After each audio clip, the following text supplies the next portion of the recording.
pour résumer, parce qu'il y a tellement de choses dans la carrière de Jacques Bucquesne, je veux dire que c'est d'abord un journaliste. Journaliste, on va essayer de scinder en plusieurs morceaux. Journaliste de la presse catholique. Je ne donne pas les années, hein. La Croix, Panorama chrétien. Et vous avez été directeur général des publications de La Vie catholique, qui s'appelle toujours La Vie catholique ou La Vie. Bon. Oui, ça avait changé de nom avant que j'y sois. Vous avez également participé à la création de l'Express, et le hasard fait que demain vous serez nommé, on peut le dire, oui, c'est sûr mais pas officiel. C'est pas officiel mais c'est sûr. Bon, vous serez demain président de l'Express, et vous avez d'ailleurs été président du Point après avoir été vice-président ou directeur de la rédaction pendant plusieurs années. Vous avez fait de la radio comme chroniqueur, soit chroniqueur religieux, soit chroniqueur de société, soit chroniqueur de livres. Vous avez écrit une vingtaine de bouquins, rien que cela, avec, si on essaye aussi de classer, il y a des bouquins qui concernent plutôt l'Église, je lis les prêtres, les catholiques sous l'occupation, demain une Église sans prêtre, Dieu, déjà Dieu pour l'homme d'aujourd'hui, et puis d'autres bouquins ou d'autres romans, dont Maria Vandamme et Catherine Courage dont j'ai parlé, et puis en 1994, il y a quelques années, vous êtes revenu à des bouquins plus religieux.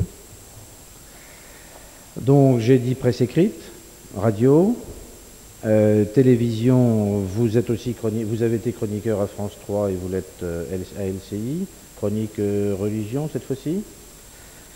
Et puis par ailleurs vous travaillez aussi sur des scénarios ou scénarii, je ne sais jamais ce qu'il faut dire, pour la télévision. Voici donc une carrière riche. Et demain, ah oui, vous êtes aussi président, j'en oublie, président de l'association d'Ouest France, puisque Ouest France est je crois que Ouest France appartient à une association dont vous êtes le président. Ouest France est le premier quotidien de France. Voilà donc déjà une très belle carrière qui continue demain avec la présidence de l'Express. On va essayer peut-être de parler pendant quelques minutes un peu de votre vie de journaliste, d'écrivain, et puis très vite avec Stéphane nous entrerons dans le vif du sujet, c'est-à-dire Dieu de Jésus.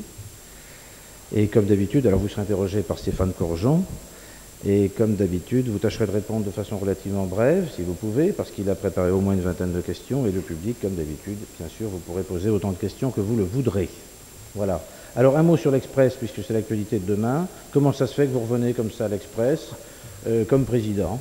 Bien, si on m'avait annoncé cela il y a 2 mois, j'aurais été très surpris. En réalité, moi, j'avais quitté le Point il y a quelques années et depuis, j'avais un statut de retraité parce que, hélas, j'ai l'âge d'être retraité. J'avais un statut de retraité et je me trouvais bien là dans ce statut parce que je continuais en même temps à travailler. Un retraité qui travaille, moi, je trouve ça très agréable. C'est ce qu'on appelle la retraite active. Donc je continuais à travailler néanmoins, à écrire des livres, à mûrir un certain nombre de projets de télévision, de livres, à adresser des chroniques à divers journaux. Vous avez oublié le Midi Libre aussi.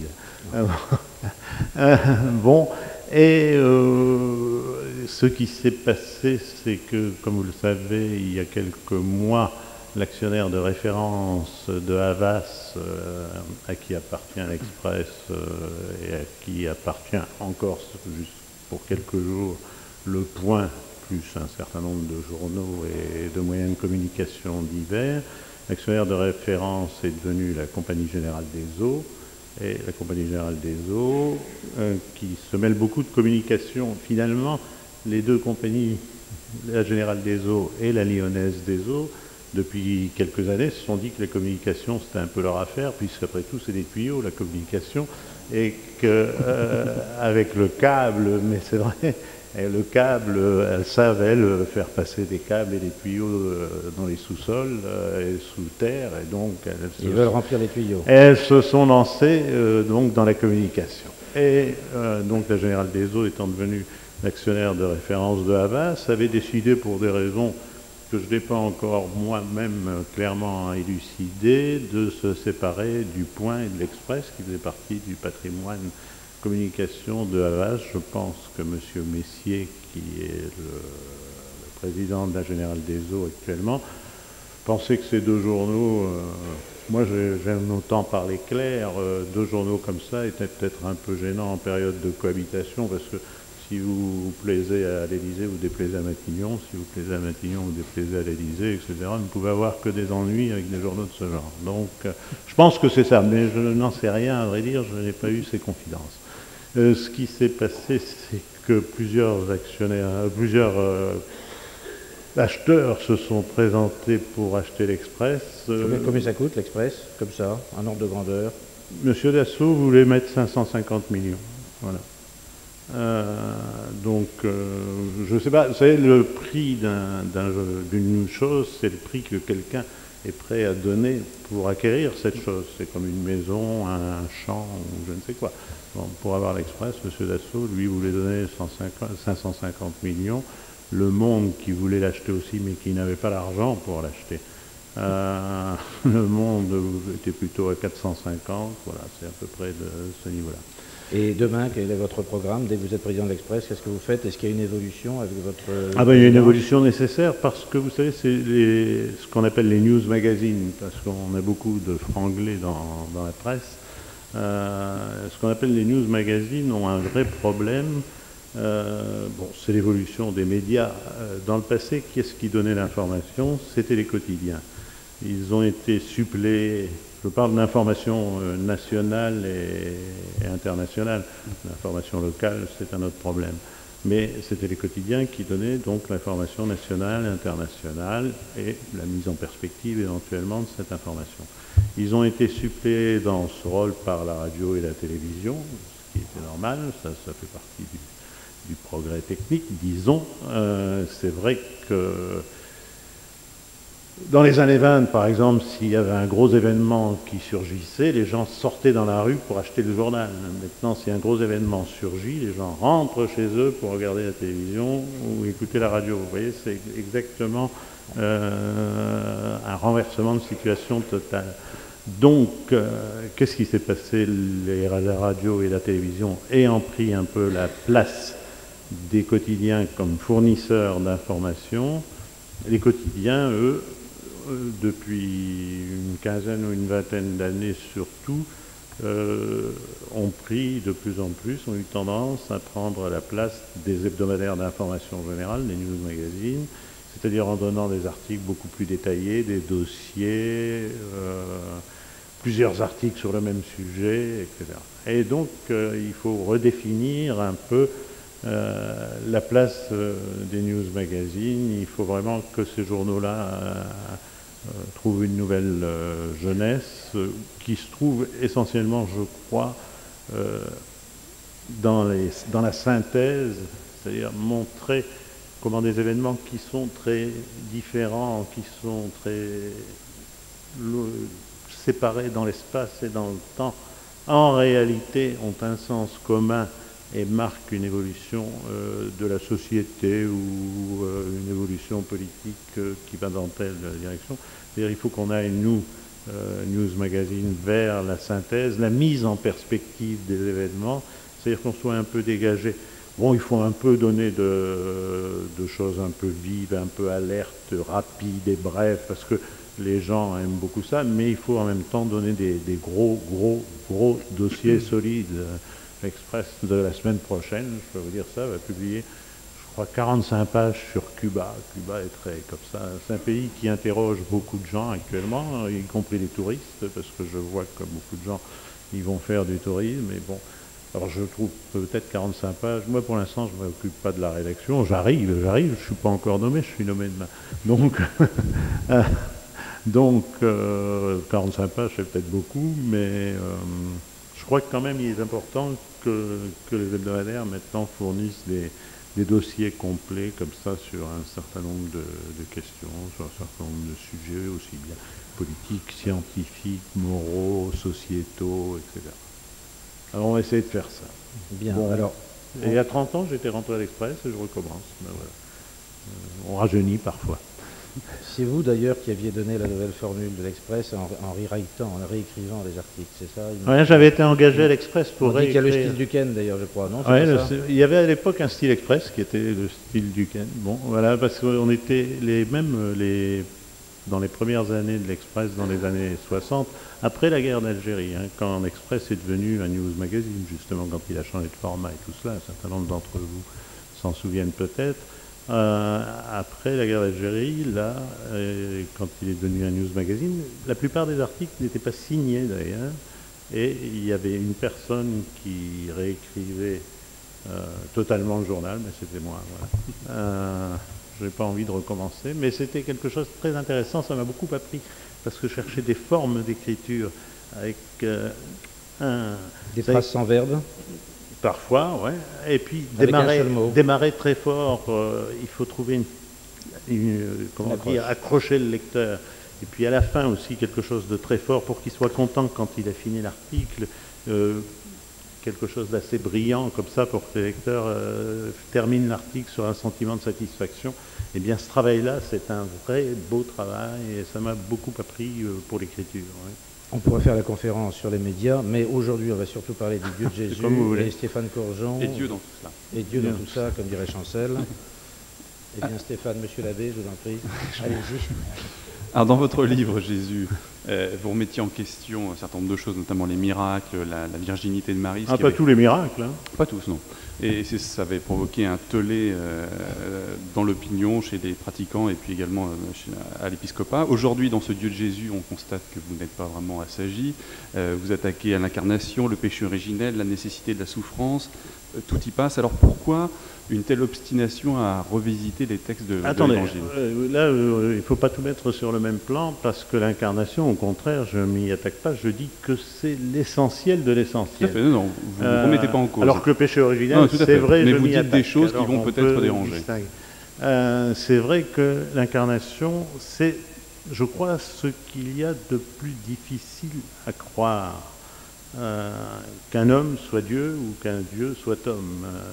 D'ailleurs, le christianisme est la seule religion au monde, à ma connaissance, il y a peut-être quelque part chez les Indiens du Pérou, une petite religion inconnue où cela existe, mais à ma connaissance, à moi, le christianisme est la seule religion au monde où un homme se dise Dieu, où Dieu se montre comme un homme. Et de cela, bien sûr, il y a toute une série de conclusions. D'abord, c'est difficile à croire, et je constate que peu de gens y croient. Même parmi les chrétiens, moi, à la suite de mon livre Jésus dont vous parliez, bon, j'ai fait des dizaines et des dizaines de réunions dans les milieux les plus divers, mais notamment avec des chrétiens, bien sûr, mais aussi avec d'autres, avec des gens très différents. Et même parmi les chrétiens, on sent bien qu'il y a une difficulté à croire à l'incarnation. Beaucoup de chrétiens, par exemple, croient volontiers que Jésus était Dieu, mais qu'il ait été vraiment homme, avec tout ce que ça suppose, comme limitation personnelle, comme, je veux dire, les limitations que nous avons tous les uns et les autres. Je suis désolé pour vous et pour moi, mais c'est vrai. Beaucoup de chrétiens ont du mal à penser cela. Ils imaginent assez volontiers, ils réagissent assez volontiers comme si Jésus, à tout moment de sa vie, savait ce qui allait lui advenir et était relié par une sorte de téléphone rouge, si vous voulez, avec son Père en permanence. Alors que souvent, il dit, moi je prends les textes de l'Évangile, il dit que, par exemple, quand on interroge sur la fin du monde, vous savez, c'était une époque qui était très obsédée par l'idée que la fin du monde était toute proche. Il dit, nul ne le sait, seul le Père le sait. Donc lui, il ne sait pas, c'est ce qu'on peut en déduire. Et à plusieurs reprises, il dit que le Père est plus grand que lui et tout ça. Donc il y a une espèce de limitation de Jésus. Enfin, c'est un Dieu qui accepte toutes les limitations des hommes avec tout ce que ça comporte. Donc c'est quand même très, très difficile à croire. Et beaucoup de chrétiens, je le répète, ne le croient pas. Ils sont, sans le savoir, alors d'un terme savant, ils sont docètes ou docétistes, appelez ça comme vous voudrez. Il y a une hérésie qui s'appelle le docétisme, suivant laquelle Jésus, c'était Dieu qui avait revêtu une sorte de déguisement d'homme, qui jouait un rôle d'homme, mais qui n'était pas un véritable homme. S'il est véritablement homme, alors c'est quand même très important. Ça veut dire que la chair a de l'importance. Si Dieu se fait homme, ça veut dire que la chair a de l'importance, que ce bas monde a de l'importance, que la matière a de l'importance et tout ça. Il y a toute une série de choses qu'il faut en déduire sur notre conception, si vous voulez, alors que souvent, sous l'influence des Grecs notamment, on a été conduit à dévier. Il faut bien dire qu'à l'époque de Jésus, le pouvoir politique est romain, le pouvoir culturel est grec, toute cette partie de la Méditerranée parle le grec, les évangiles d'ailleurs seront écrits en grec, les lettres de Paul sont écrites en grec, et il y avait même beaucoup de juifs qui n'étaient plus capables de parler leur propre langue, et on avait dû faire, bien avant Jésus, une traduction de la Bible en grec qu'on appelait la Septante, parce qu'elle avait été faite par un certain nombre de gens. Bon. Donc la culture était grecque. Et la culture grecque distingue très, très fortement et très méprisante finalement pour la matière et pour tout ce qui est le corps. Nous avons souvent le sentiment du contraire parce que les Grecs ont inventé les Jeux Olympiques, il y a des belles statues, je ne sais quoi. En réalité, et puis leur adage, c'était un esprit saint dans un corps saint. Mais qu'est-ce que ça veut dire? C'est que pour que l'esprit soit saint, il faut que le corps soit saint. Le corps n'est qu'un moyen pour libérer l'esprit, en quelque sorte. Ça, vous trouvez ça chez Platon et chez pas mal d'autres philosophes grecs, soit qu'ils soient des disciples de Platon, soit qu'ils soient opposés à Platon. En tout cas, ils étaient tous d'accord un peu sur cette idée.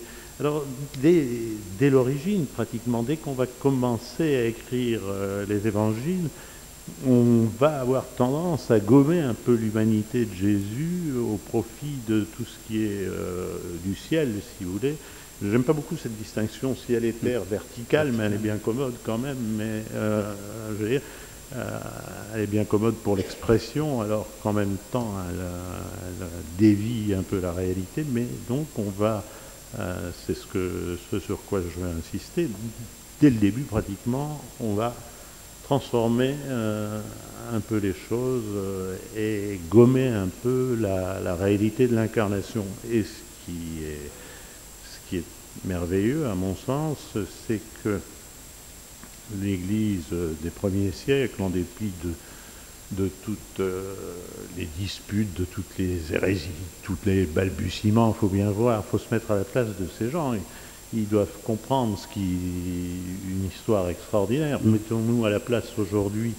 D'abord, on ne peut pas, parce que c'est quand même un monde tellement différent, mais les premiers compagnons de Jésus, ceux qui avaient galéré, comme on dirait aujourd'hui, avec lui sur les routes de Galilée, qui avaient eu mal aux pieds avec lui, parce qu'il avait mal aux pieds aussi, comme tout le monde, sur les routes de Galilée et tout ça. Et voilà qu'il croit qu'il va être roi, et puis les parois, il meurt et il ressuscite. Alors il dit, attention, c'est le Fils de Dieu, il est ressuscité.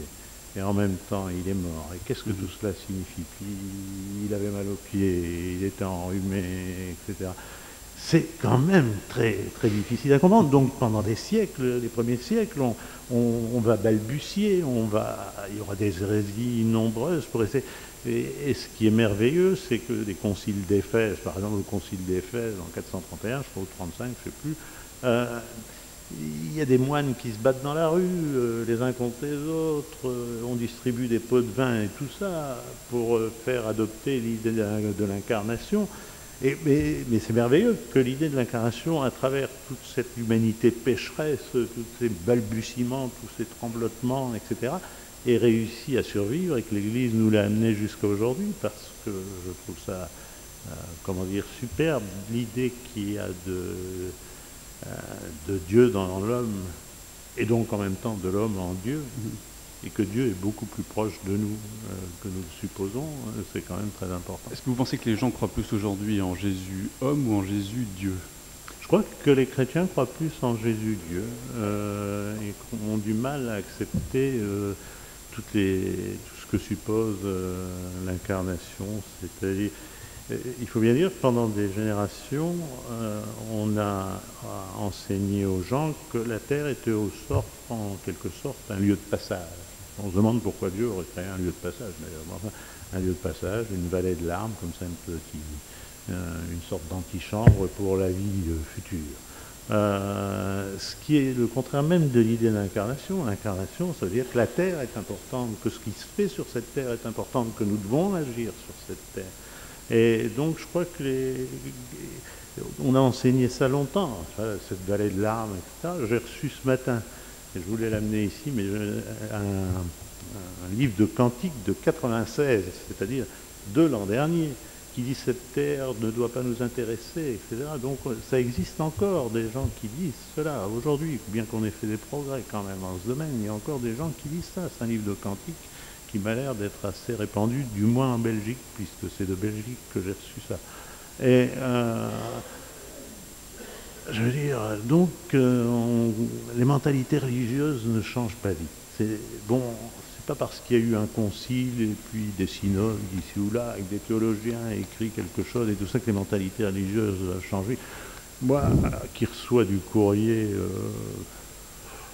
par dizaines par instant, là ça commence à se calmer un peu, des dizaines de lettres par jour, je vois bien parfois que les mentalités religieuses ne changent pas vite. Ce qu'on a appris dans son enfance, ce dont on a été imprégné dans son enfance au point de vue religieux, on le garde comme réflexe pratiquement toute sa vie.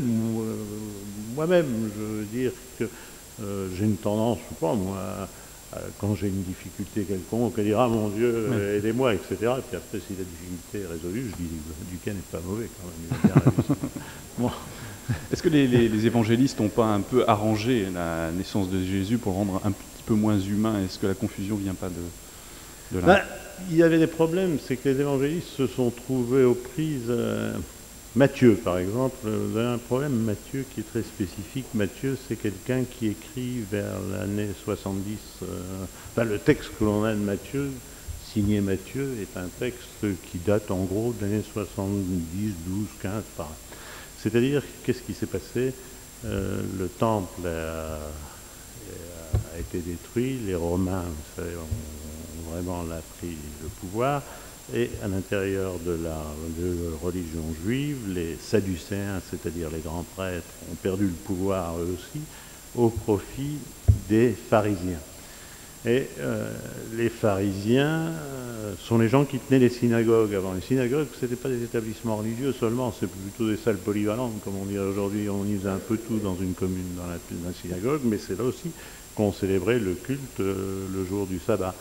Et donc les pharisiens qui tenaient les synagogues, tandis que les Sadducéens tenaient le temple. À partir du moment où le temple n'existe plus, les Sadducéens perdent le pouvoir, ce sont les pharisiens. Et les premiers chrétiens avaient vécu adossés aux synagogues. Ils allaient à la synagogue. Vous lisez les Actes des Apôtres, vous verrez ça très facilement, qu'ils allaient à la synagogue, ils continuaient à pratiquer à la synagogue, etc. À partir donc de ces années 70, qu'est-ce qui se passe? C'est que les pharisiens commencent à vouloir exclure les chrétiens. Et vraiment, il y a un conflit très net entre les chrétiens et les pharisiens. Alors Matthieu est quelqu'un qui écrit son évangile dans le cadre d'un conflit entre pharisiens et chrétiens. Par exemple, alors que les évangiles préalables, celui de Marc par exemple, n'insultaient pas trop les pharisiens, là il fait dire à Jésus, pharisien hypocrite, enfin des choses de genre. Jésus, dans Marc, c'était aux scribes qu'il en avait, c'est-à-dire les gens qui interprétaient la loi. Là, il s'en prend aux pharisiens très fort. Et comme les pharisiens disent, les chrétiens font à peu près n'importe quoi. C'est vrai que les chrétiens de l'époque, puisque on leur avait dit, Saint Paul par exemple, nous ne sommes plus sous le régime de la loi mais sous celui de la grâce, et que Jésus présente Dieu comme le père du fils prodigue, c'est-à-dire comme quelqu'un qui pardonne toujours, qui pardonne 77 fois 7 fois, il y a des chrétiens qui font un peu n'importe quoi, là ils disent, de toute façon on est sauvé, on peut y aller. Alors que le message de Jésus est quand même quand même exigeant que cela, et j'y reviendrai si vous voulez. Mais vous voyez bien, donc, que va faire Matthieu? Il est là en face de ces pharisiens qui disent que ces chrétiens font n'importe quoi. Donc il renforce la loi. Il dit, si votre justice, fait-il dire à Jésus, n'est pas supérieure à celle des scribes et des pharisiens, qu'on ne trouve pas dans les autres textes, mais qu'on trouve dans Matthieu, ou bien là où la loi condamner l'adultère, Matthieu fait dire à Jésus qu'il condamne aussi le désir. Là où la loi juive condamnait la mort, il fait dire aussi à Jésus qui les injures, les insultes et tout ça, c'est pas bien. Enfin, il en rajoute toujours un peu. Bon, ça c'est un premier point. Puis il y a un deuxième point, pour revenir à votre question directement, c'est que les pharisiens à l'époque font courir des ragots sur la naissance de Jésus, en expliquant, je m'excuse, ça peut choquer certaines personnes, mais c'est comme ça, que les pharisiens expliquent à ce moment-là que Jésus est un bâtard, le fils d'un légionnaire romain, qui n'était peut-être pas plus romain qu'un autre, mais c'était comme la légion étrangère, la légion romaine à l'époque, il y avait un peu de tout, nommé Pandora ou Pantera, suivant les traductions, peu importe. Et Matthieu va donc construire une généalogie à Jésus pour montrer qu'il descend de David, une généalogie qui ne tient pas bien. Si vous regardez bien cette généalogie, elle est curieusement faite. Mais vous avez donc là, il a cette tendance, lui, à gommer les circonstances réelles de la naissance de Jésus pour répondre aux pharisiens. Alors, il y a un autre problème, c'est là-dessus que vous voulez m'amener sûrement, qui est celui de la conception virginale, que beaucoup de gens confondent avec l'Immaculée Conception, ce qui m'impressionne toujours. 9 fois sur 10, les gens pensent que l'Immaculée Conception et la conception virginale, ce n'est pas la même chose. Vous dites même que Marie n'était pas vierge et qu'elle a eu d'autres enfants. Ah, ça c'est une autre histoire. Alors qu'elle ait eu d'autres enfants après, c'est encore un autre problème. L'Immaculée Conception. L'histoire de la conception virginale, moi là-dessus, je crois que les chrétiens peuvent croire en la conception virginale, mais il faut bien voir que nous avons aujourd'hui une conception de la personne qui n'était pas celle des anciens.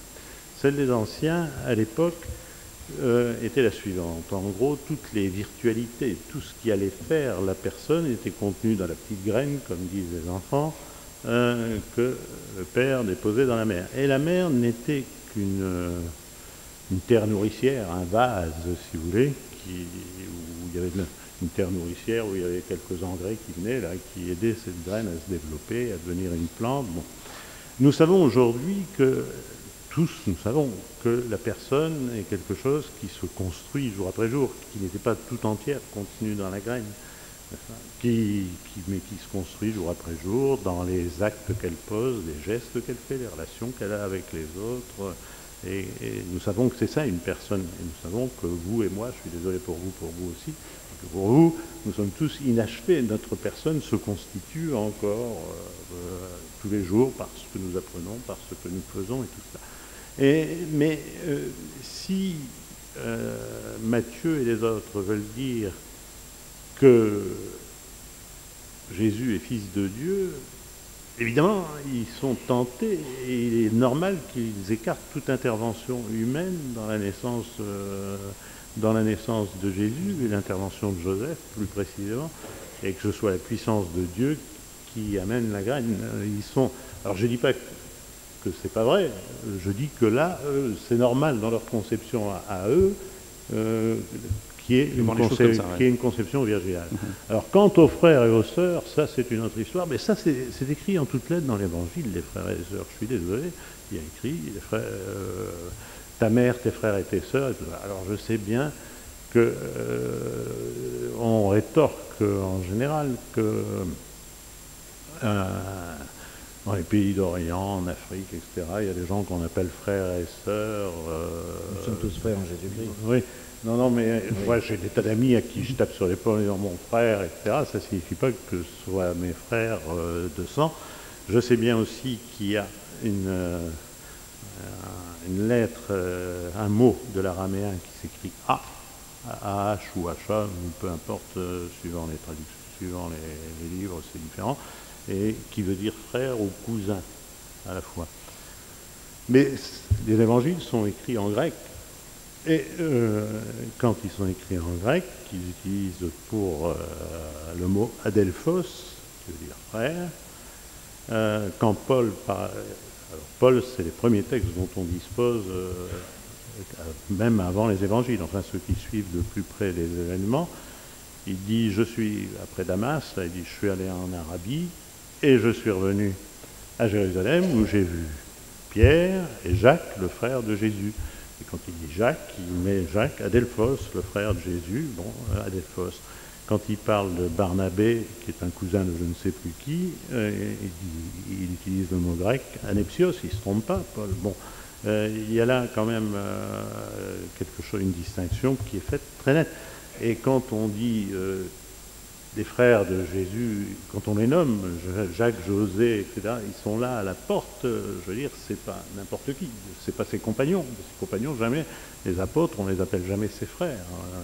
Donc,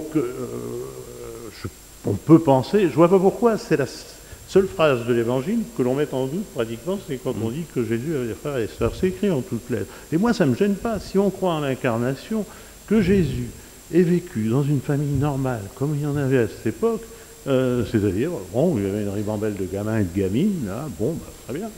Au contraire, je crois que c'est vraiment l'incarnation totale. Parce que sinon, il aurait vécu dans une famille tout à fait anormale, je vous signale. On va avancer un peu, juste un mot sur la notion de sacrifice que vous remettez un peu en cause. Il était dit Dieu a sacrifié son Fils pour sauver les hommes, et vous récusez cette notion ? Mais je ne récuse pas cette notion. Le sacrifice a deux sens. Le mot sacrifice a deux sens.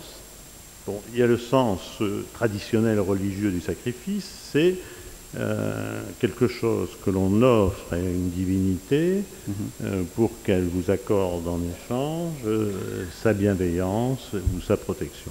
Ça, c'est le sens religieux traditionnel du sacrifice.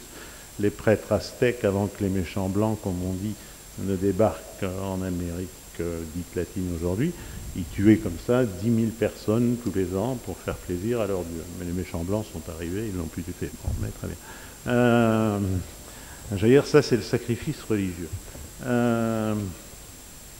Il y a un autre sens aussi du sacrifice, qui n'est pas moins religieux, mais qui est intéressant, qui est l'offrande de soi. Quand on dit qu'une mère se sacrifie pour sauver son enfant, ou qu'un père se sacrifie pour sauver son enfant, ou qu'un homme se sacrifie pour une cause, pour rendre le monde meilleur, etc.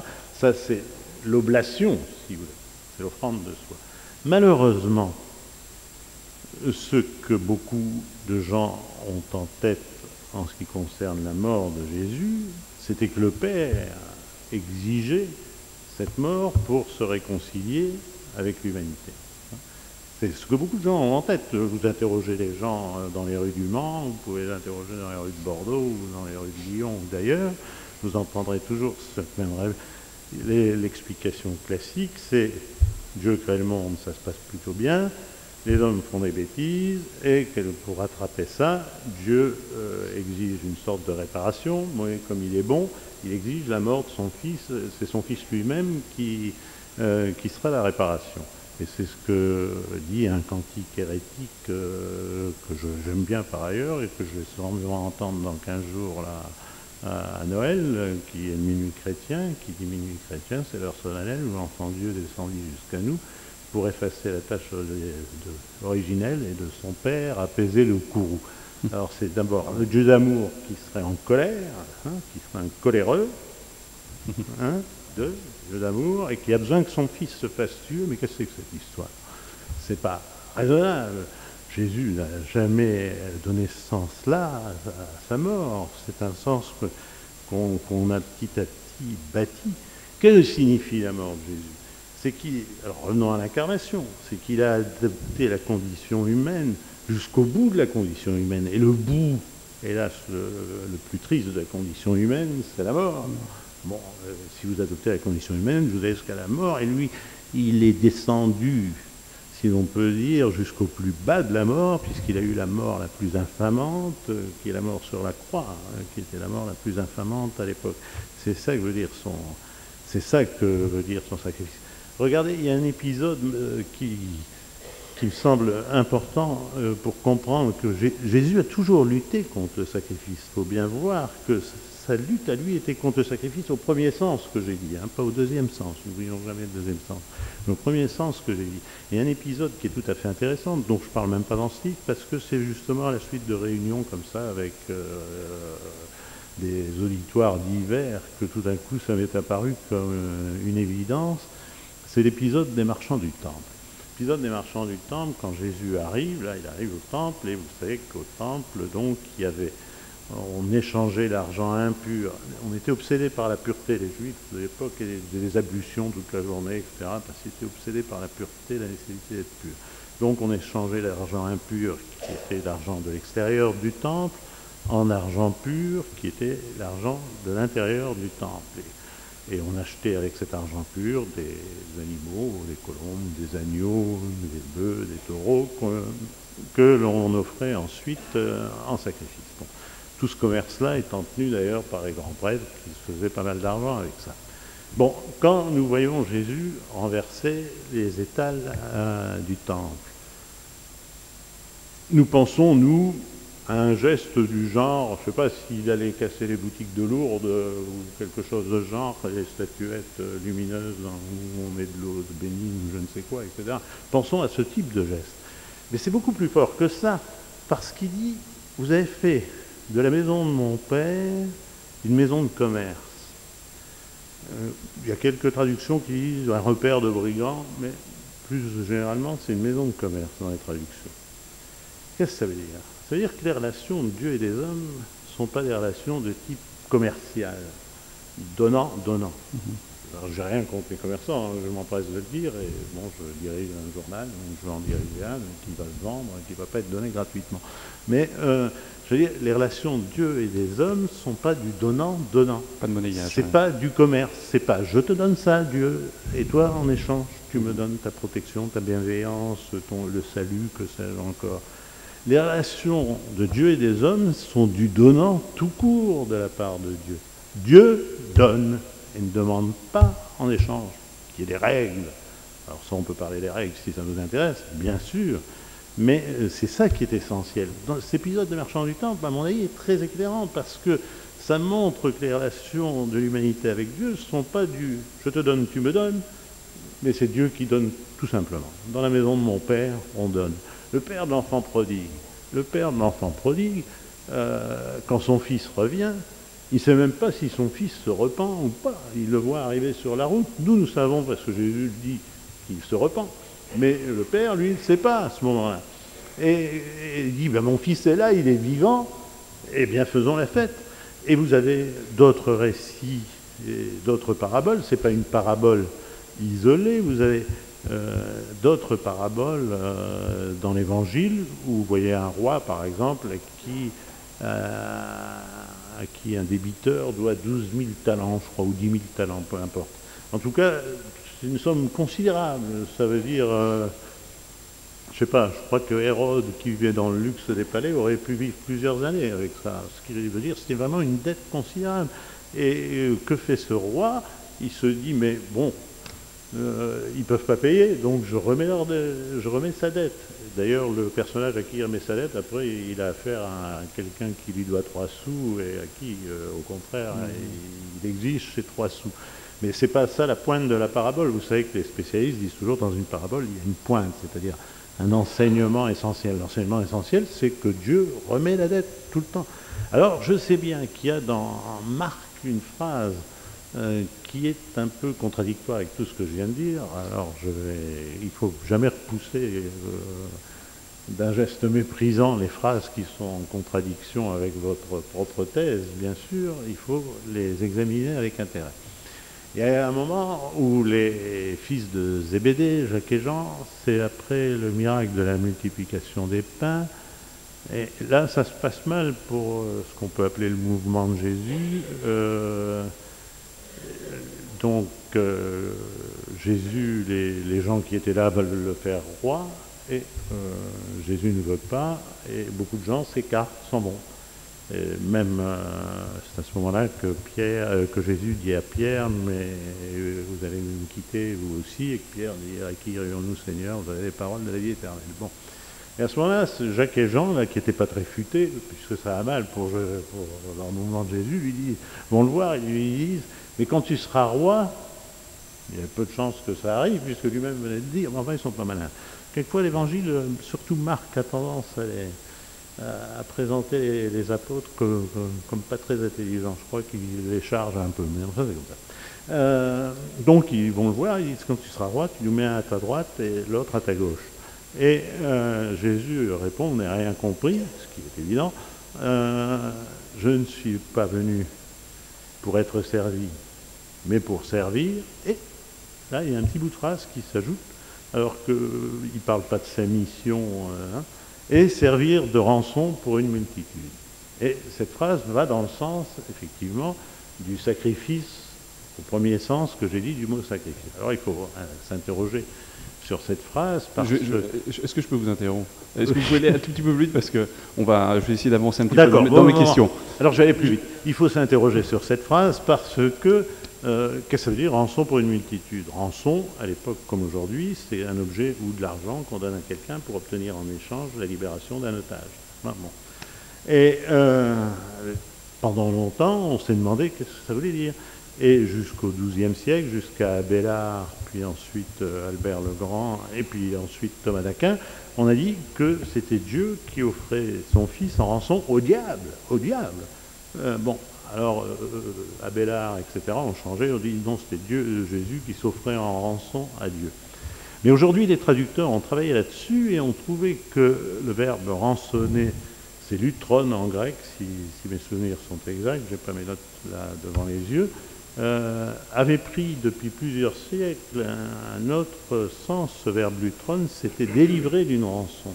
Et que par exemple, quand les Juifs quittent l'Égypte, ce verbe a le sens de libération. Ils quittent l'Égypte. Bon.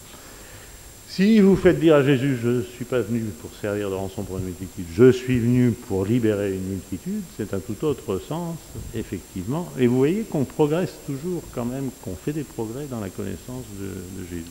Alors j'ai encore plein de questions, mais je vais vous demander des réponses beaucoup plus courtes. La salle en a peut-être très courte. C'est une question malheureusement. Non, je suis toujours trop long, hein, excusez-moi. C'est une question très large, mais qui est importante et que beaucoup de chrétiens se posent.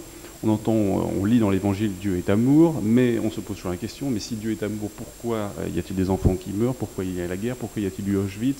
Est-ce que Dieu, puisqu'on a l'image d'un Dieu puissant, est-ce qu'il est autant qu'on le dit?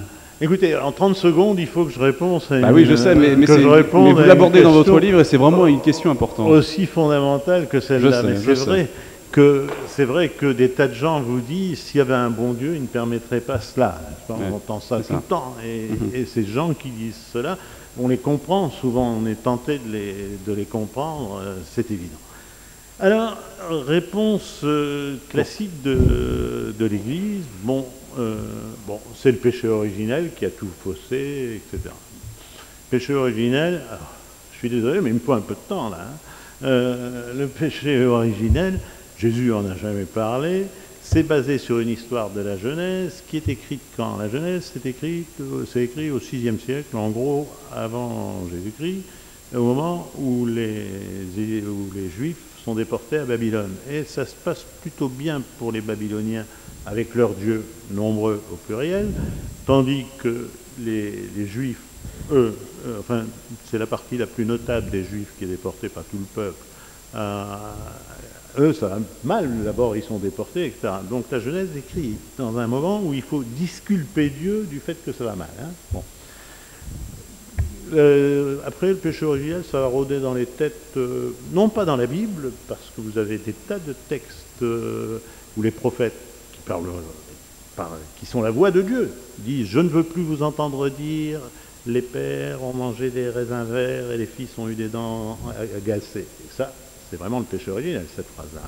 Ça veut dire qu'on se transmet la faute des pères de génération en génération. Et Dieu dit, je ne veux plus vous entendre dire ça. Jésus n'en parle jamais. Et l'idée va revenir au temps de saint Augustin.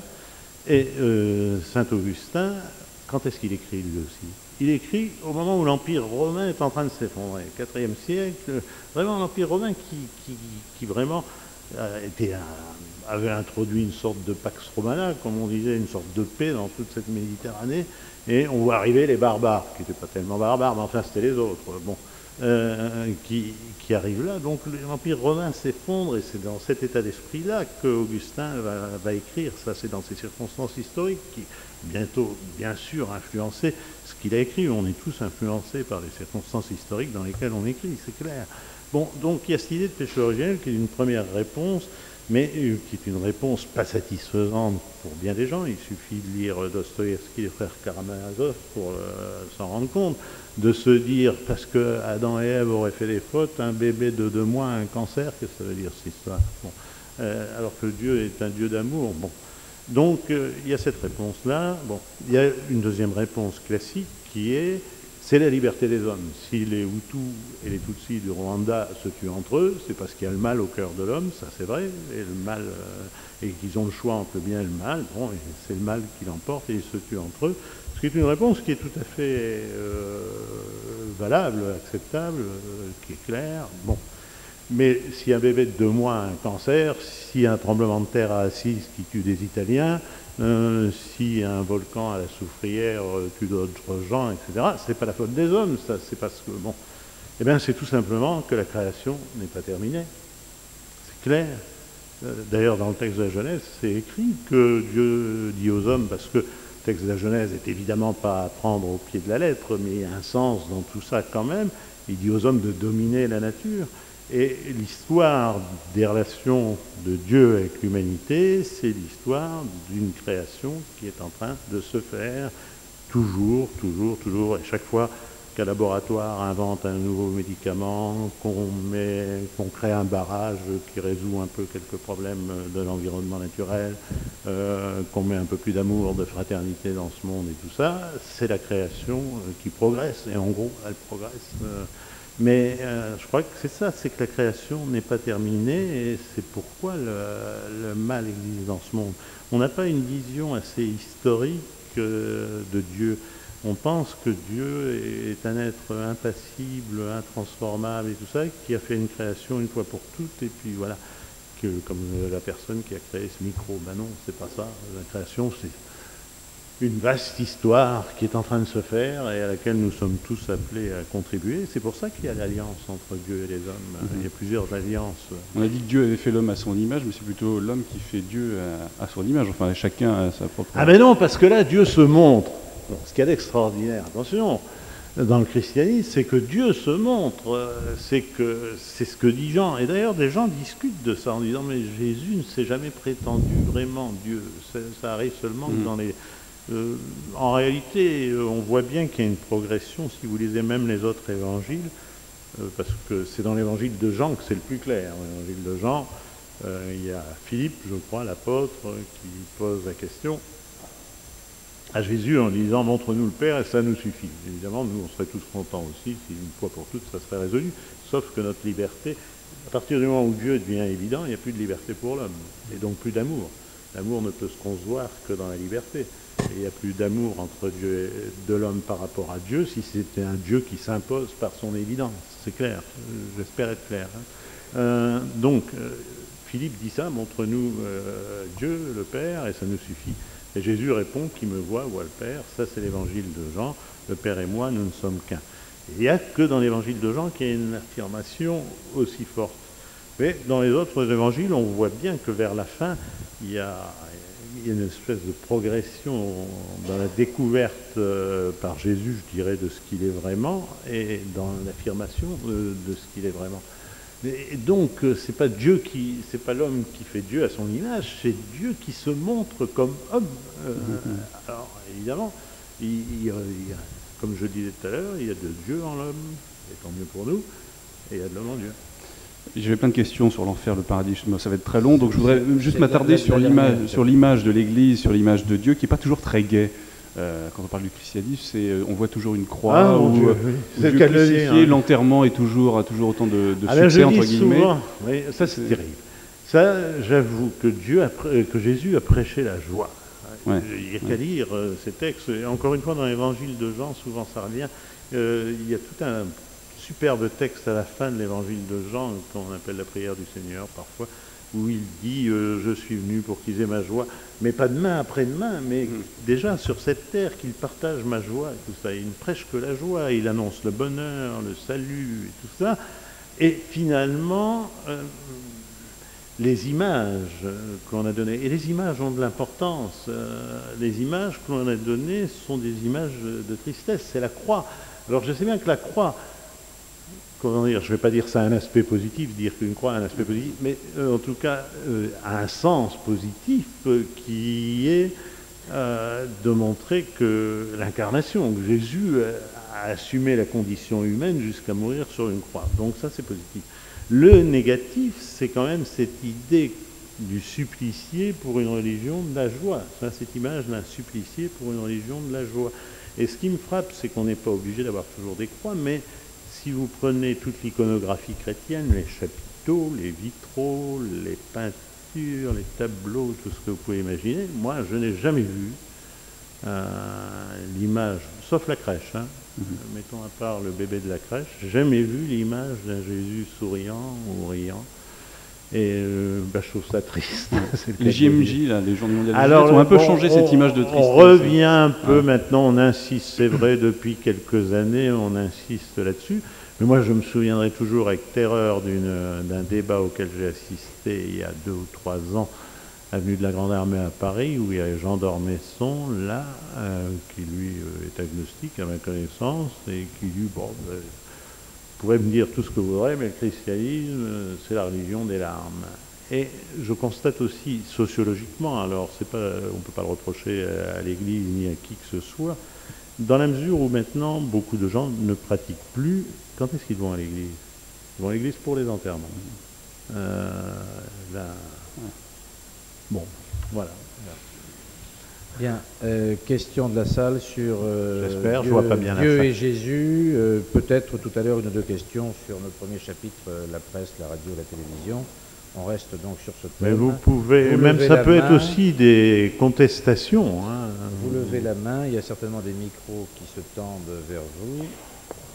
La première question ne vient jamais très vite. Alors passons à la deuxième. Passons à la deuxième. Juste une question, est-ce que vous, entre l'écriture de Jésus et l'écriture du Dieu Jésus, est-ce que vous, parce que vous êtes croyant, pratiquant, vous ne le cachez pas, est-ce que vous croyez différemment? Est-ce que ça a changé votre vision des choses? Ah oui. Non, ce qui m'a surtout frappé, c'était quand l'incarnation, ça m'a beaucoup remué, ça. Mais ce qui m'a beaucoup frappé, c'est quand j'ai écrit Jésus et surtout la phrase où il dit « aimez vos ennemis ». Parce que aimez-vous les uns les autres, bon, vous interrogez les gens, tout le monde connaît ça, etc. Mais, et puis il n'était pas le seul à le dire, il y avait le rabbin Hillel, qui était un rabbin qui avait beaucoup d'importance à l'époque, qui était très écouté, qui le disait, tout ça. Mais aimez vos ennemis, c'est vraiment l'exclusivité de Jésus. Il y a que lui qui dit ça. Mais aimez vos ennemis, ça a une importance considérable parce que, je veux dire, on n'a pas tous des ennemis mortels, heureusement. On n'a pas tous des ennemis farouches. Mais bon, on a tous des gens qui vous cassent les pieds, qui vous embêtent, qui vous ennuient, des discordes et tout ça. Et oui, bien sûr.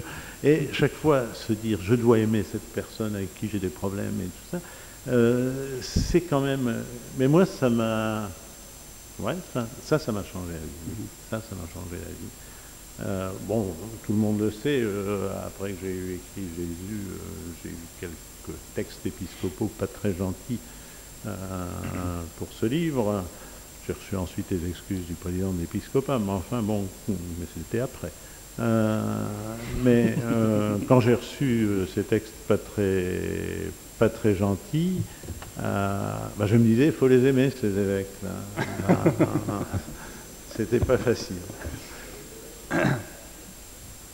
Alors, voilà. Les questions. Ah voilà, il y a un monsieur là-bas, je vois. C'est parti, monsieur. Je vois, on vous approche un micro, monsieur. Je vous distingue à peine, mais je sais qu'on... Si vous pouvez vous lever ou... Oh non, comme ça, non, ça bon. va. Enfin, faites ce que vous voulez. Oui, ça n'a pas une importance considérable, j'avoue. Dans la mesure où il est à peu près certain, sur le plan scientifique, qu'il existe dans l'univers des mondes non seulement habités, mais avec au minimum notre évolution et peut-être même plus, comment, moi j'ai ma propre opinion sur la question, bien sûr, mais quelle est votre opinion sur le fait de l'incarnation comme homme, cette fois, alors qu'ailleurs ce n'est pas forcément des hommes? Là, ma réponse est je ne sais pas. Quand on ne sait pas, on ne sait pas. Moi, je ne sais pas. D'abord, je ne sais pas. Vous semblez persuadé qu'il y a d'autres mondes habités. Il y a quelques thèses, c'est vrai, qui vont dans ce sens, pas toutes. C'est pas encore, on peut pas dire scientifiquement, ça y est, on en est sûr.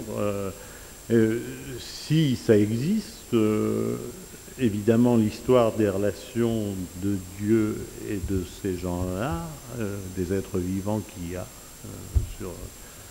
sur d'autres planètes, je ne sais où. C'est une histoire que nous ne connaissons pas et dont nous ne savons rien. Et je pense que si Dieu, pure hypothèse, si Dieu s'est révélé aux hommes en Jésus, s'est montré aux hommes en Jésus, eh bien, à ces êtres-là, il s'est montré aussi probablement, si Dieu est ce que Jésus a dit, il s'est montré aussi d'une autre manière, mais la réponse totale est je ne sais pas. Mais hypothèse, si ça existe, ça a dû se passer comme ça. Alors le micro, madame, et monsieur ensuite. Je vais vous dire, je n'ai pas... j'ai acheté votre livre, je ne l'ai pas lu, je l'ai survolé, mais attendez, la dernière phrase, il me semble que ça m'a embarrassé, la dernière phrase. Vous vous souvenez de la dernière phrase de votre livre? Lequel? Oui, le dernier livre, là. Oui, c'est bizarre, mais il y a quelque chose qui... La dernière phrase, c'est une citation du pasteur Bonnefer, qui a été pendu par les Allemands, et qui dit « Dieu nous fait savoir qu'il nous faut vivre en tant qu'hommes qui parviennent à vivre sans Dieu. » C'est-à-dire, c'est vrai que nous ne sommes pas avec lui tous les jours. Devant Dieu et avec Dieu, nous vivons sans Dieu. Dieu se laisse déloger du monde et clouer sur la croix. Dieu est impuissant et faible dans le monde, et ainsi seulement il est avec nous et il nous aide. C'est une phrase que je prends très volontiers à mon compte et que j'aurais bien voulu avoir écrit moi-même. C'est vrai que le tragique de la condition humaine, c'est de vivre avec Dieu et sans Dieu. Voilà. On aimerait bien qu'il soit là, qu'il nous fasse des miracles, qu'il résolve nos problèmes, etc. Mais c'est celle-là que vous vouliez entendre ou bien elle vous faisait poser une question? Voilà, merci.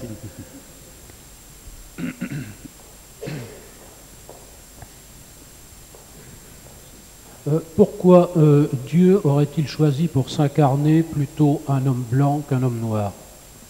Ah, c'est une bonne question, mais je crois que c'est dû à des... Et pourquoi pas une femme? Et pourquoi pas une femme?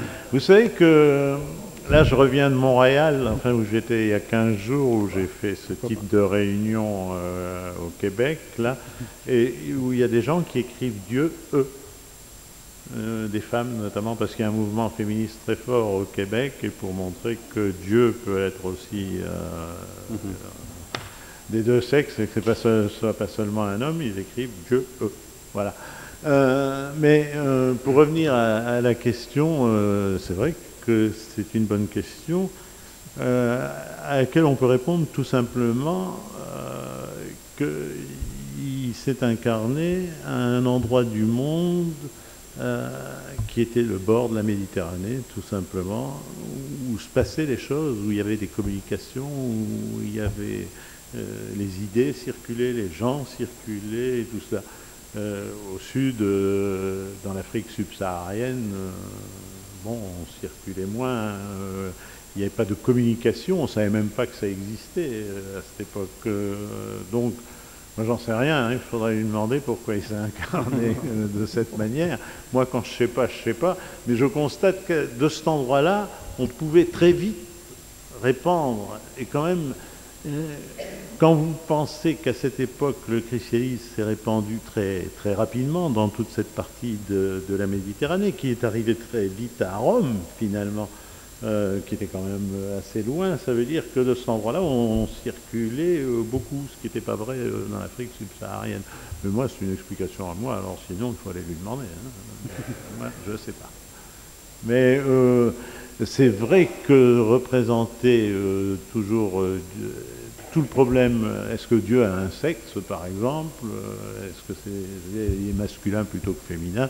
Bon, ça dépend des conditions culturelles de l'époque. À l'époque, c'était les hommes qui importaient plus que les femmes, et puis c'est tout. Donc, Et le pape dans tout ça Comment? Et le pape dans tout ça par rapport à Dieu, c'est qui alors? C'est son assistant personnel? C'est qui? Le pape, c'est le chef... chargé de communication. Chargé de communication. C'est le chef de l'État du Vatican, et c'est surtout, je veux dire... Je trouve qu'on a eu une tendance à trop organiser l'Église sous forme de monarchie. C'est sans doute pas ce que voulait Jésus. Et d'ailleurs, ça n'a pas toujours été ainsi. On a eu une tendance à concentrer les pouvoirs. À mesure que le pape, d'ailleurs, perdait des pouvoirs temporels, qui perdait ses états, etc., on a renforcé son pouvoir spirituel. Il y a un mouvement historique qui peut se comprendre, mais qui est trop fort. Je pense qu'on reviendra un peu en arrière. Rappelez-vous que Jésus disait « Ne vous faites pas appeler maître », disait-il à ses compagnons. Ne vous faites pas appeler maître. Je ne dis pas comment on appelle maintenant les hiérarques. Mais le pape actuel a parlé de l'enfer, non?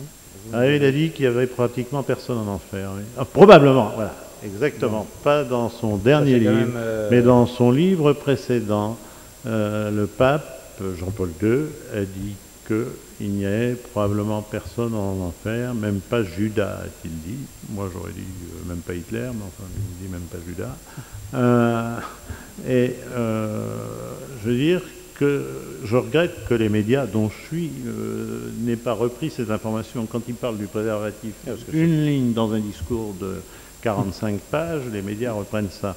Quand il dit qu'il n'y a probablement personne en enfer, ce qui est quand même intéressant, sympathique. Eh bien, les médias ne prennent pas ça, et je le regrette vivement, parce que c'est quand même quelque chose d'intéressant. Et c'est vrai que c'est dans la logique, pas dans la logique de ce qu'a dit l'Église pendant des siècles et des siècles, parce qu'elle a dit le contraire. Il y a même des descriptions formidables. Il y a des gens, on avait le sentiment qu'ils avaient été visités l'enfer, qui décrivaient les petits diablotins, les machins, tout ça.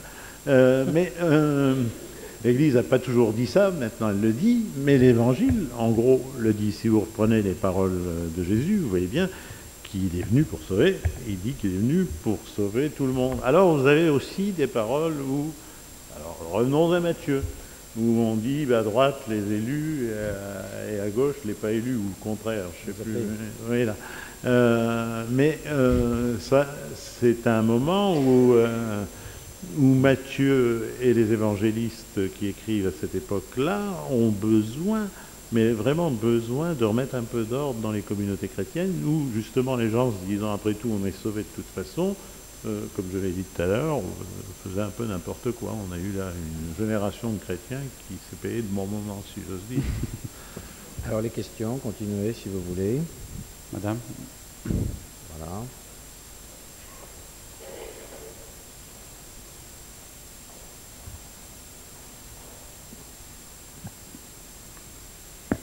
Si vous dites que le Christ est le fils d'un homme normal, si on peut dire, je trouve qu'il a été tout à fait indifférent.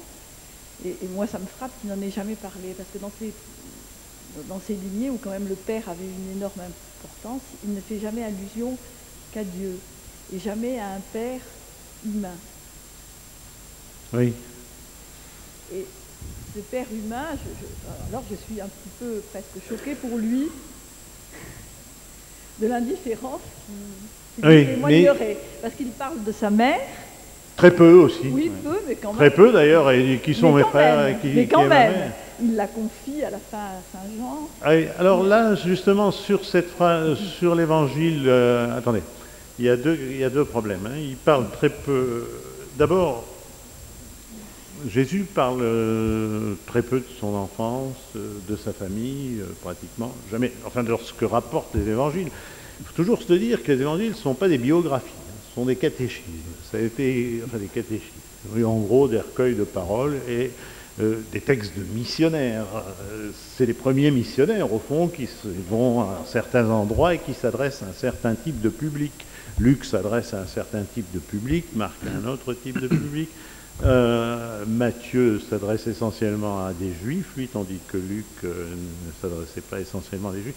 Donc, ce n'est pas des biographies. Et Jésus ne raconte pas sa vie, il ne raconte pas comment il est né, etc. etc.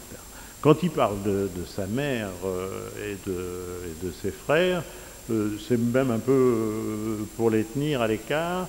Et on peut s'interroger là sur cette phrase, d'ailleurs, parce que il faut bien voir que les premiers chrétiens, justement, il semble que la famille de Jésus, pas sa mère qui était morte, mais les frères, ou mettons les cousins, si on veut que ce soit des cousins, ça m'est égal. Il y a eu une tendance dynastique qui s'est affirmée là au début chez les premiers chrétiens, et les gens qui ont voulu, de la famille de Jésus, si vous voulez, confisquer en quelque sorte la communauté chrétienne à leur profit. Il y a même un empereur romain qui, 2-3 siècles après, fait venir des descendants des frères et des sœurs pour les interroger, tout ça, et puis il voit que sont de pauvres types. Donc il y a une tendance à la confiscation par la famille de Jésus, et un système dynastique, si vous voulez, en quelque sorte. Et donc cette phrase sur ma mère et mes frères, on peut aussi s'interroger sur l'exactitude totale de cette phrase, parce que c'est peut-être une phrase qui a pour but de dire vous les frères, là, tenez-vous à l'écart. Bon. D'autre part, madame, la phrase de l'évangile, au moment de la crucifixion, à laquelle vous venez de faire allusion, à la fin de votre intervention, sur Jésus qui confie sa mère à Jean, ça c'est une phrase qui est considérée par certains, moi je ne m'avance pas là-dessus parce que je ne suis pas assez compétent, comme une phrase symbolique et non pas une phrase réelle, c'est-à-dire qu'il confie la communauté, pas sa mère, mais la communauté chrétienne qui est en train de naître, qui la confie à quelqu'un, et pas Marie elle-même, voilà. Mais ça, c'est pas, là, je ne suis pas assez compétent pour parler de ça. Il n'y a plus de questions. Il y en a certainement. Certains de vos romans sont devenus des feuilletons télévisés. Si on vous demandait de faire le scénario d'un feuilleton télévisé sur Jésus. Ah ben je suis en train de en faire un. Mais le problème, c'est, comment dire, c'est de le montrer, c'est pour faire du prime time, comme ils disent à la télévision, c'est-à-dire de le passer à 20h50 sur TF1. Vous voyez, bon, c'est pas facile à faire. Dimanche soir, non, peut-être pas le dimanche soir quand même. Bon, en étant sérieux. Mais j'imagine, pour l'instant, j'imagine Jésus, comme il rassemble des groupes, des foules, il y a toujours des bandits là, qui viennent, des tire-laines qui viennent prendre la bourse des gens. Hein. Et j'ai donc 2 tire-laines comme ça, 2 voyous qui suivent Jésus. Et donc c'est par les yeux de ces gens que je vais montrer Jésus. Voilà. Ces gens donc qui ont des interprétations diverses éventuellement. À un moment ils se disent par exemple... Là, je vous fais vraiment des confidences. Bon, à un moment, ils se disent, par exemple, bon, ce type-là n'est pas intéressant parce qu'il n'y a que des pauvres qui le suivent. Et puis, d'autre part, il y a beaucoup de... C'est un moment où il y a beaucoup de magiciens là-bas en Israël. Hein, et donc, ils ont allé chez lui quand il fait des miracles, il les fait à l'écart des villages ou des villes les 3/4 du temps. C'est vrai, il se retire souvent. Il n'aime pas les miracles. Il faut vraiment qu'on le tire par la manche pour qu'il en fasse. Alors ces types se disent on ne va pas le suivre parce que ça ne rapporte pas de suivre Jésus, sauf que l'un d'entre eux est à un moment l'espion des grands prêtres, mais ça c'est une autre histoire. Et donc ils s'en vont.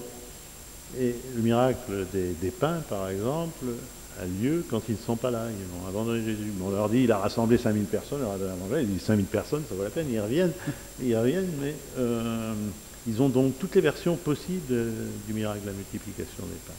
Il y a des versions multiples en réalité. C'est-à-dire que la femme de l'intendant d'Hérode, qui est Jeanne, qui suivait Jésus, qui est dans l'Évangile, etc., quelques-uns disent que c'était elle qui avait amené la nourriture. D'autres disent que les gens qui avaient tous en réalité amené de la nourriture ont eu le cœur ouvert par les paroles de Jésus. Moi, je trouve ça aussi beau que la multiplication matérielle des pains. Si vous voulez, ont eu le cœur ouvert et chacun a sorti ses provisions et a commencé à les partager avec son voisin. D'autres disent, etc. Bon, il y a plusieurs interprétations possibles. Ce scénario, vous l'écrivez seul? Vous n'êtes pas un conseiller technique qui vient du Vatican? Non, seul. Seul. Une question. Oui, vous avez parlé d'un Dieu noir et vous avez parlé du pape. Est-ce qu'il ne serait pas nécessaire que le prochain pape soit noir? Oh, ça, moi je ne suis pas au conclave. Ça finira par arriver. Il n'y a pas de raison que nous avons bien eu un pape polonais alors que personne ne l'aurait prévu. Il y en avait un qui était assez favori il y a quelques années, qui s'appelle Neves, qui est un dominicain d'Amérique latine, qui est un petit-fils ou arrière-petit-fils d'esclaves et qui a du sang noir, donc. Mais maintenant il est très malade, alors je pense que, à moins que ça arrive parfois dans les conclaves, que jugeant qu'on ait eu un pontificat très long, il voudrait un pontificat très court, à moins qu'ils veuillent un pontificat très court, je ne pense pas qu'ils élisent Neves. Mais mais ça peut arriver, mais je ne vois pas actuellement. Même, vous savez, j'étais à Rome au mois de septembre, voilà, à Rome il y a un jeu qui s'appelle le Papa Calcio, comme le Toto Calcio. Vous savez, le Toto Calcio, c'est de parier sur le pape futur, sur le football, là, sur les matchs. Et le Papa Calcio commence en général dès qu'un pape est élu. Ça fait partie des petits jeux romains. Ce pays est un peu étonnant, Rome. Et dans les petits jeux romains, dans les dîners en ville, etc., il y a Papa Calcio. On commence déjà à supputer quel peut être le pape suivant. Bon, on ne joue même plus au Papa Calcio à Rome, tellement on a le sentiment que ce pape-là va vivre encore pas mal d'années. Bien, les dernières questions, les 2 ou 3 dernières. Non. Vous avez parlé de l'enfer. Croyez-vous à la vie éternelle? Et si oui, comment l'imaginez-vous? Moi j'imagine rien. J'essaie d'imaginer rien. Quant à la vie éternelle, j'y crois, dur comme fer, si j'ose dire. Je veux dire que j'ai dit tout à l'heure que la Terre n'était pas l'antichambre de quelque chose.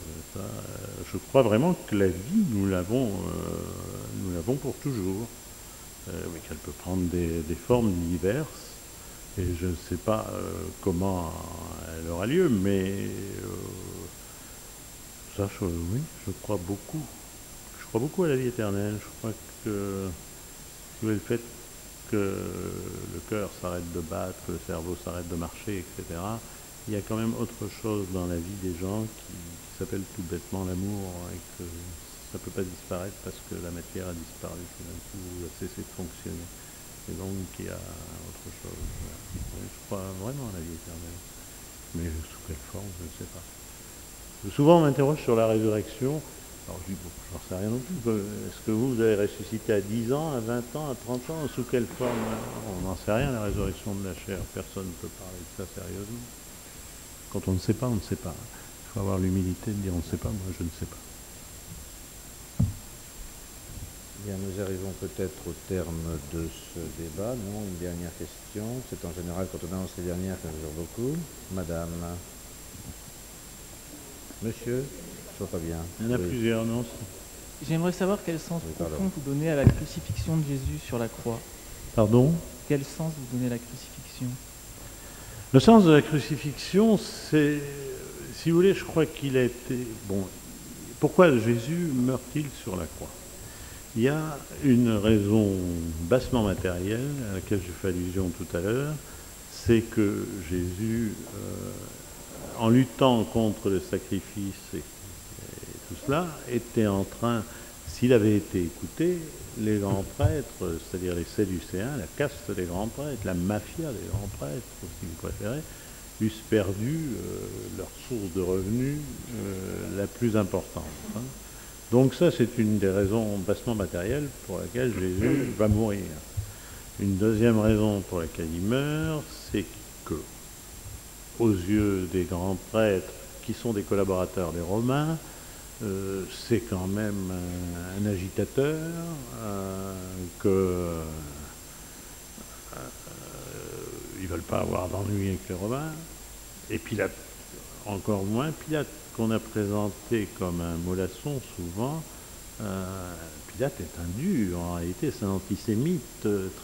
D'ailleurs, quelques années après la mort de Jésus, Pilate sera limogé parce qu'il a réprimé trop sévèrement une révolte en Syrie, enfin qui est maintenant la Syrie. donc Pilate, qui est un dur, lui aussi, ne veut pas de problème, pas d'ennui.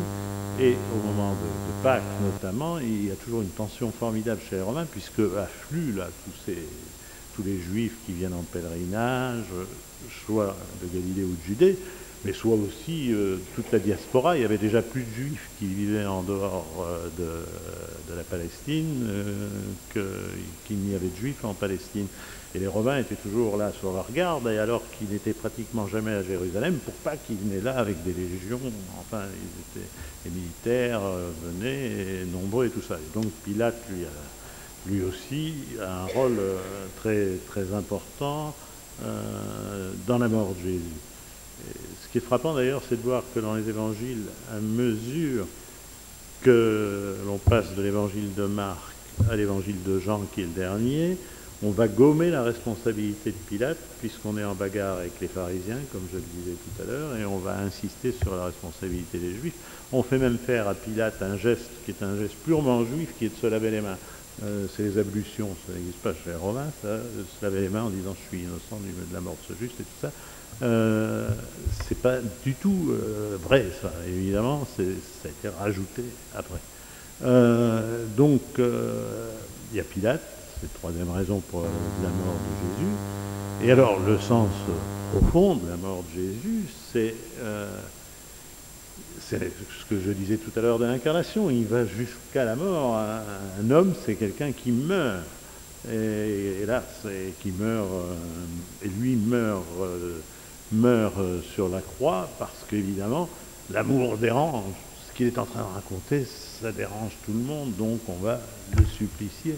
L'amour dérange quand l'amour est poussé à bout dans ses derniers tranchements, dans toutes les obligations de l'amour. Alors ça dérange, c'est ça le sens de sa mort. L'amour dérange, et c'est parce qu'il édicte cette loi d'amour que finalement on va le tuer. Ça, je crois ça. Bien, merci. Tout de main ne se lève, non. Merci Jacques Duquesne. Stéphane Courgeon va peut-être donner les noms des prochains, à moins que cela soit Monsieur de Nicolaï, vice-président du Conseil général, qui va vous adresser quelques mots.